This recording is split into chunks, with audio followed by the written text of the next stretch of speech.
Tu te souviens d'Henrietta Swan Leavitt, de Maria Mirzakhani, de Lise Meitner?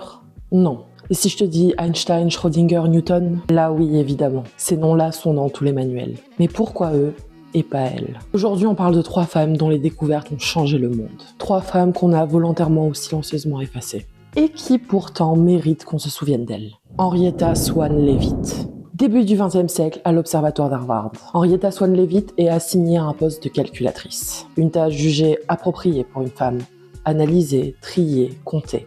Jamais observée, jamais signée. Elle n'a pas accès au télescope, son nom n'apparaît pas dans les articles. Et bien sûr, elle est payée une misère. Et pourtant, en étudiant des milliers de plaques photographiques du ciel, elle découvre quelque chose d'énorme. Chez les étoiles variables, appelées céphéides, il existe une relation mathématique entre leur période de variation et leur luminosité. Plus elle brille fort, plus elle pulse lentement. Ce lien, aujourd'hui connu sous le nom de la relation période-luminosité de Leavitt, est fondamental. Il permet, entre autres, de mesurer la distance d'objets célestes lointains. Avant elle, on ne savait pas à quelle échelle se situait l'univers. Après elle, on comprend qu'il est immense. C'est sur ces calculs que Hubble s'appuiera pour prouver l'expansion de l'univers. Et pourtant, quand l'histoire se raconte, c'est le nom de Hubble qu'on retient. C'est le nom de Hubble qui est gravé dans les livres. Le sien reste dans les notes en bas de page. Elle a ouvert l'univers, on lui a laissé le sous-sol. Maria Mirzakhani. 100 ans plus tard, à Téhéran, une jeune fille rêve de devenir écrivaine.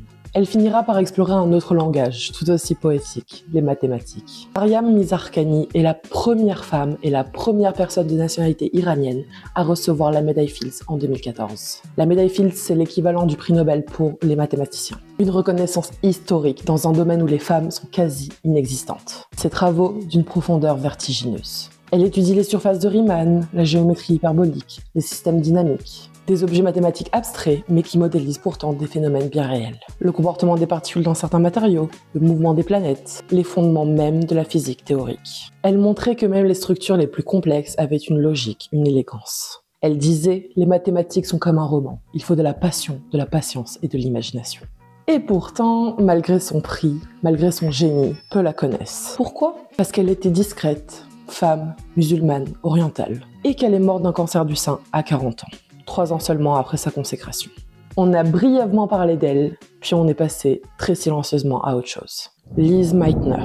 Berlin, année 1930. Une physicienne austro-suédoise s'attaque à l'un des plus grands mystères de la matière, le noyau atomique. Lise Meitner, brillante théoricienne, collabore avec Otto Hahn. Ensemble, ils travaillent pendant près de 30 ans sur la radioactivité. Jusqu'à une découverte majeure, la fission nucléaire. Et c'est elle qui l'explique. C'est elle qui comprend que le noyau de l'uranium peut se briser et libérer une énergie colossale.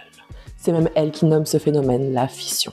Mais Lise est juive. Si vous n'étiez pas au courant, dans les années 30, un certain Hitler est monté au pouvoir. Elle doit donc fuir l'Allemagne en 1938, seule, sans ressources. En 1944, on attribue le prix Nobel de chimie à Otto Hahn, son collègue que j'ai mentionné plus tôt.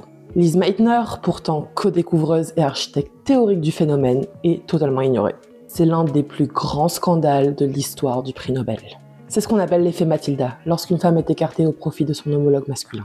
Plus tard, elle refusera toute participation au projet Manhattan, disant « Je ne veux rien avoir à faire avec une bombe ». Aujourd'hui encore, on parle de noyau, de la fission, de l'atome, mais son nom reste absent. Elle a découvert la fission nucléaire, on l'a privée de mémoire. 3 femmes, 3 découvertes majeures, 3 injustices trop silencieuses. Elles n'étaient pas moins brillantes, elles étaient juste des femmes. Et ça, pendant longtemps, c'était suffisant pour être invisible. Aujourd'hui, toi, tu connais leur nom, tu connais leur impact, et tu peux t'assurer qu'elles ne soient plus jamais effacées. Si ce nouveau format et ces 3 mini-portraits vous ont intéressé, n'hésitez pas à laisser un message en commentaire. C'est votre engagement qui m'aide à booster mes vidéos YouTube et à les faire voir au plus grand nombre. Si vous voulez que ces noms résonnent, n'hésitez pas à partager la vidéo. Je vous fais des bisous, ma petite lavande.